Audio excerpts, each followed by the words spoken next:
अस्सलाम वालेकुम, मैं हूं doctor Saba, consultant gynaecologist and fertility specialist. जैसा कि हमें पता है कि आजकल गर्मियों का सीज़न है, गर्मियां अपनी पीक पर हैं, स्वेटिंग का मौसम है। तो मेरे पेशेंट मुझसे सवाल करते हैं कि डॉक्टर साहिबा ऐसा हम क्या करें कि सी सेक्शन के बाद हमारा ज़ख़म बिल्कुल ठीक रहे, ज़ख़म ख़राब ना हो। आज की वीडियो में मैं उन टिप्स के बारे में बताऊंगी। अगर आप इन टिप्स को फॉलो करेंगे तो इंशाल्लाह पूरी उम्मीद है कि आप जल्द सेहतयाब हो जाएंगे, आपका जख्म इन्फेक्शन नहीं होगा और आपकी रिकवरी स्पीडी हो जाएगी। सबसे पहले तो मैं आपको ये बता दूं कि सी सेक्शन के बाद जो जख्म की केयर है ना, उसका सिलसिला ऑपरेशन के बाद से शुरू नहीं होता, बल्कि एक महफूज सी सेक्शन की 3 स्टेजेस हैं। स्टेज नंबर 1 जो कि ऑपरेशन से पहले है, यानी हमल के दौरान। स्टेज 2 जो कि ऑपरेशन के दौरान है, ऑपरेशन थिएटर में। स्टेज 3 जो कि ऑपरेशन के बाद कि जख्म की केयर कैसे की जाए। पहले हम बात करते हैं स्टेज 1 की, यानी ऑपरेशन से पहले और हमल के दौरान। जैसे ही किसी फीमेल को हमल हो, उसको चाहिए कि वो हेल्दी डाइट ले, अपना बहुत ख्याल रखे। अगर शुगर, ब्लड प्रेशर, कोई भी बीमारी है उसको अच्छा कंट्रोल करें। अपनी डाइट में ताज़ा फल और सब्जियां शामिल करें। अपनी खुराक में प्रोटीन बहुत ज़्यादा लें। प्रोटीन से क्या मुराद है? प्रोटीन से मुराद है कि वो अंडे का इस्तेमाल ज़्यादा करें, गोश्त का इस्तेमाल ज़्यादा करें, अपनी डाइट में दालों का इस्तेमाल ज़्यादा करें। अगर पेशेंट प्रोटीन अच्छी लेगी तो पेशेंट की बॉडी के टिश्यू यानी मसल्स, पट्टे मजबूत होंगे। वो फिर ऑपरेशन के बाद जख्म को जल्दी भरने में हेल्प करेंगे, जख्म को इन्फेक्शन से बचाएंगे। इसलिए हमेशा हेल्दी डाइट लें। सेकेंडली, हमल के दौरान अपनी एचबी यानी हीमोग्लोबिन को पूरा रखें, खून की कमी मत होने दें। अगर आपकी एचबी अच्छी पूरी होगी तो बॉडी के हर हिस्से को खून अच्छा जाएगा। बॉडी के हर हिस्से को खून के जरिए ही खुराक जाती है। जो न्यूट्रिशन आप ले रही हैं वो ब्लड के जरिए पहुंचेगी। अगर आप में ब्लड की कमी होगी तो वो न्यूट्रिशन पूरी नहीं जाएगी। इसलिए एचबी को मेंटेन करना बहुत ज़रूरी है। उसके लिए ज़रूरी है कि पेशेंट रेगुलर डॉक्टर को अपना चेकअप करवाए, अपनी एचबी का चेकअप कराते रहे। अगर एचबी कम हो और आपकी गायनेकोलॉजिस्ट आपको प्रेस्क्राइब कर रही है कि आप आयरन की ड्रिप्स लगवाएं तो ज़रूर लगवाएं। अगर खून की शदीद कमी है और ब्लड लगाना पड़े तो ब्लड भी लगवाएं, ताकि ऑपरेशन से पहले आपकी एचबी एटलीस्ट 11 ग्राम पर डेसीलीटर यानी 11 से ज़्यादा हो। एचबी अच्छी होगी तो जख्म को भी खून अच्छा जाएगा और जख्म ज़रा जल्दी हील हो जाएगा। ये तो होगी हमारी स्टेज 1। अब बात कर रहे हैं हम स्टेज 2 की, यानी ऑपरेशन के दौरान। सबसे पहले तो ये इंपॉर्टेंट है कि ऑपरेशन की इंडिकेशन यानी ऑपरेशन किया क्यों जा रहा है वो बहुत ज़्यादा जस्टिफाई हो। दूसरा, ऑपरेशन के लिए आपने एक्सपर्ट सर्टिफाइड गायनेकोलॉजिस्ट का इंतखाब करना है, ताकि उसका सर्जिकल हैंड अच्छा हो और आपकी सर्जरी अच्छी हो और आपकी रिकवरी बेहतर हो सके। इसी तरह से एक अच्छे अस्पताल का इंतखाब करना है जिसकी सफाई सुथराई बहुत अच्छी हो, थिएटर की स्टेरिलाइजेशन अच्छी हो। मरीज़ा को ऑपरेशन थिएटर में भेजने से आधा पौना घंटा पहले एंटीबायोटिक ज़रूर लगानी चाहिए, कि रिकमेंडेड है। क्यों रिकमेंडेड है? अगर फीमेल की बॉडी में एंटीबायोटिक पहले से मौजूद होगी तो ऑपरेशन के दौरान जो थोड़े बहुत जर्म्स होंगे वो एंटीबायोटिक उन जरासीम के खिलाफ एक्ट करेगी और इन्फेक्शन से बचाएगी। तो इसलिए हमेशा आधा से पौना घंटा पहले एंटीबायोटिक की डोज लगानी चाहिए। ऑपरेशन के दौरान जो औजार यूज़ हों उनकी स्टेरिलाइजेशन बहुत अच्छी हो, वो जरासीम से बिल्कुल पाक हो। इसी तरह से ऑपरेशन में जो धागा सूचर इस्तेमाल होता है उसकी क्वालिटी बहुत अच्छी होनी चाहिए। अगर हम हाई क्वालिटी का सूचर इस्तेमाल करेंगे तो उस जगह पे इन्फेक्शन, इन्फ्लेमेशन नहीं होगी, ज़ख़म ख़राब नहीं होगा। अगर वही सूचर लो क्वालिटी का होगा तो ज़ख़म ख़राब होने के चांसेस मैक्सिमम है। ये हो गया ऑपरेशन के दौरान। अब जो थर्ड स्टेज है वो ऑपरेशन के बाद। ऑपरेशन के बाद जख्म की केयर में मरीज़ा और उसके अटेंडेंट उनका बहुत इंपॉर्टेंट रोल है। ऑपरेशन के फौरी बाद डॉक्टर और पेशेंट उनके दरमियान कम्युनिकेशन होनी चाहिए। डॉक्टर अपने पेशेंट को प्रॉपर गाइड करे कि उसका जो ऑपरेशन था, सर्जरी थी, वो कैसी रही, कोई कॉम्प्लिकेशन तो नहीं हुई, या फिर वो अनइवेंटफुल थी, मीन्स एवरीथिंग इज ओके, कि सब कुछ बिल्कुल ठीक रहा।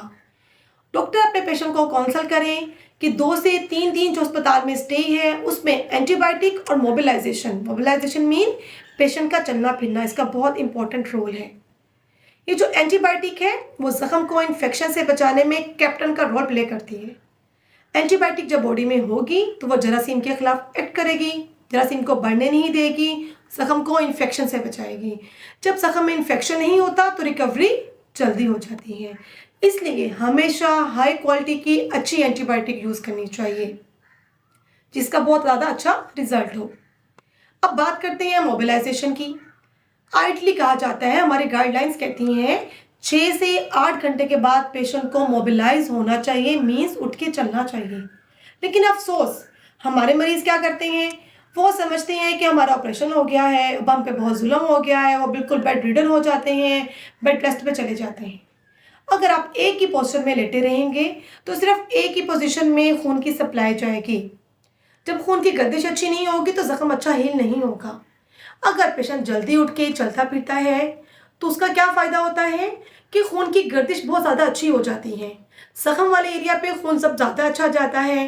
तो जो एंटीबायोटिक हम लगा रहे हैं वो एंटीबायोटिक भी अच्छी पहुंचेगी, जो पेशेंट खुराक ले रहा है न्यूट्रिशन भी अच्छी जाएगी और जख्म की रिकवरी जल्दी होगी, जख्म जल्दी भरेगा। मोबिलाइजेशन बहुत ज़्यादा ज़रूरी है। एटलीस्ट मैं अपने पेशेंट को काउंसल करती हूँ जब मैं सर्जरी करती हूँ कि आप एटलीस्ट 6 से 8 घंटे के बाद टांगों को इकट्ठा करें, आप करवट बदल सकती हैं और 12 घंटे के बाद उठ के आपने ज़रूर चलना है। जब आप 12 घंटे के बाद उठ के चलती हैं, वही बात खून की सप्लाई, खून की गर्दिश अच्छी हो जाती है। इसके साथ साथ जो पेशेंट की आंतें होती हैं उनकी भी मोटिलिटी अच्छी हो जाती है, हवा खारिज होती है। जब पेशेंट हमें कहता है कि डॉक्टर साहब हमारी हवा खारिज हो रही है तो हम उसको खाना पीना अलाउ करते हैं। 12 घंटे बाद हम पेशेंट को अलाउ करते हैं या तो वो कहवा ले ले, ग्रीन टी ले ले या फिर स्प्राइट या 7 अप कुछ भी सिप सिप करके ले। अगर पेशेंट कंफर्टेबल रहता है, उसको टॉलरेट कर लेता है, मीन्स पेशेंट के पेट में दर्द नहीं हो रही, पेट में गैस इकट्ठी नहीं हो रही, तो हम फिर फर्दर एडवाइस करते हैं। हम फिर क्या कहते हैं पेशेंट को वो यखनी ले, देसी मुर्गे की यखनी ले सकता है, छोटे गोश्त की यखनी ले सकता है। यखनी में अमीनो एसिड्स होते हैं, मीन्स प्रोटीन होती है। जब प्रोटीन अच्छी जाती है तो वो जख्म को भरने में हेल्प करेगी।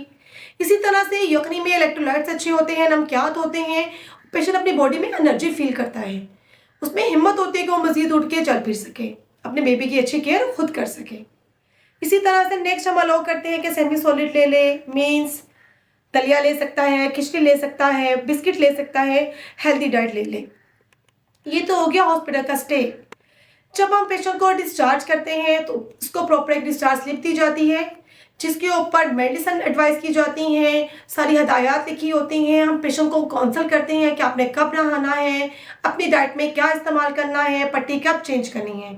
अगर पेशेंट इन चीज़ों को फॉलो करेगा तो 100% चांस है कि पेशेंट बहुत जल्दी रिकवर करेगा, उसके जख्म में कभी भी इन्फेक्शन नहीं होगा। जो हम एंटीबायोटिक रिकमेंड करते हैं, आप पेशेंट को कहते हैं कि आपने रेगुलर सुबह शाम लेनी है। हम पेन किलर्स भी अच्छे देते हैं ताकि पेशेंट पेन फ्री रहे। अगर किसी पेशेंट को मैदे का मसला है तो हम साथ में मैदे का कैप्सूल भी एडवाइस कर देते हैं। अब बात करते हैं कि हेल्दी डाइट डाइट का बहुत इंपॉर्टेंट रोल है। डिस्चार्ज होने के बाद 7 दिन आप जो खा रहे हैं, जो पी रहे हैं, उसका डायरेक्टली इनडायरेक्टली असर आपके जख्म पे पड़ेगा, आपकी सेहत पे पड़ेगा। इसलिए हमेशा अच्छी डाइट लें, प्रोटीन वाली डाइट लें। आपने वो कहावत तो सुनी होगी कि लोहे को लोहा काटता है। इसी तरह से जब हम ऑपरेशन करते हैं, जिल्द से लेकर फिर मसल को काटते हैं, फिर बच्चेदानी को काटते हैं, फिर बच्चा निकालते हैं, तो हम क्या कर रहे होते हैं कि हम प्रोटीन काट रहे होते हैं।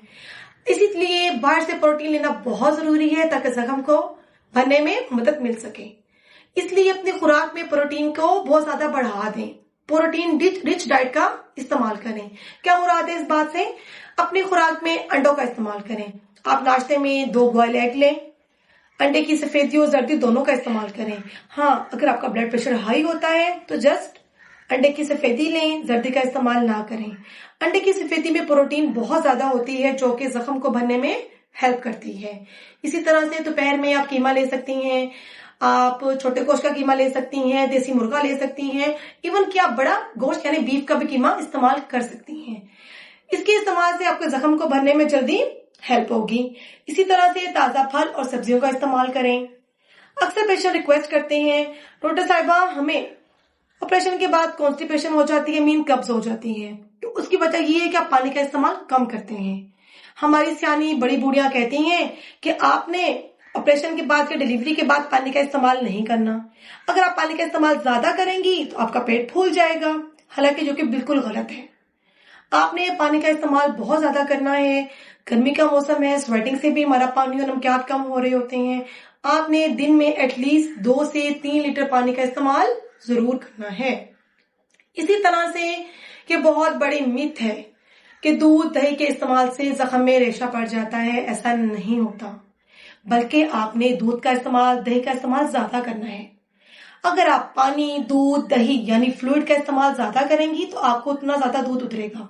माँ अपने बच्चे को दूध पिला सकेगी। माँ कहती है उस समय हमारा दूध ही नहीं आ रहा। उसकी वजह यही होती है कि आपने क्या किया होता है, पानी का इस्तेमाल भी कम कर देती हैं और इसी तरह से दूध दही का इस्तेमाल भी नहीं हो रहा। आपने अपने ये जो 40 डेज हैं जिनको आप लोग छिला बोलते हो, इस टाइम में पानी का इस्तेमाल भी बहुत ज्यादा करना है। अपने आप को मोबिलाइज रखना है, चलते फिरते रहना है, हल्की फुल्की वॉक जरूर करनी है और अच्छी डाइट लेनी है। दूध दही का इस्तेमाल तो जरूर करना है। आपने रोटी बिल्कुल खा सकती हैं। कोशिश क्या करें कि रोटी जो बनाती हैं वो आटा छान के ना बनाया करें। होल ग्रेन का आप रोटी बनाएंगे तो आपकी कब्ज भी कम हो जाएगी। इसी तरह से इसबगोल का छिलका भी इस्तेमाल कर सकती हैं। अगर आप इन सब चीजों को इस्तेमाल करेंगे, आप अपने आप को फिजिकली हेल्दी फील करेंगी। ये जो टाइम होता है छिले का 40 डेज, इसमें पेशेंट को मेंटली और फिजिकली दोनों सपोर्ट की जरूरत होती है। फिजिकली सपोर्ट तो हम अच्छी डाइट देके कर सकते हैं, लेकिन मेंटली सपोर्ट के लिए हस्बैंड का केयरिंग होना बहुत जरूरी है। जो पेशेंट ज्वाइंट फैमिली में रहती है, उस फैमिली को चाहिए कि उस पेशेंट को सपोर्ट करें। मेरी हर हस्बैंड से रिक्वेस्ट है कि इस टाइम में अपने फीमेल की बहुत ज्यादा केयर करें, बच्चा संभालने में उसकी हेल्प करें, उसको अच्छी डाइट दें, ताकि पेशेंट मेंटली और फिजिकली दोनों तरह से हेल्दी रहे।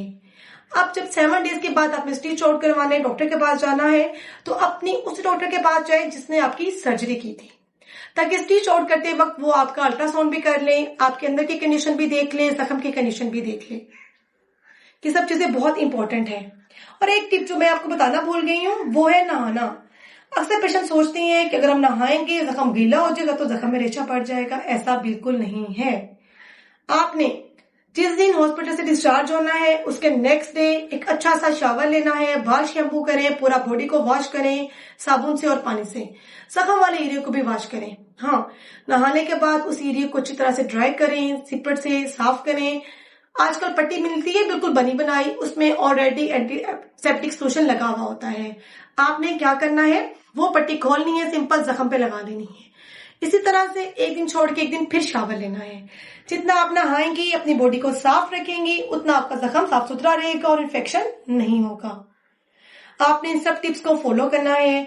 अगर आप इन टिप्स को फॉलो करेंगी तो मैं 100% श्योरिटी के साथ कह सकती हूँ कि आपकी जो रिकवरी है वो बहुत जल्दी हो जाएगी। आपका जख्म कभी भी खराब नहीं होगा, आप बहुत सेहतयाब रहेंगी और आपका ये एक्सपीरियंस बहुत अच्छा रहेगा।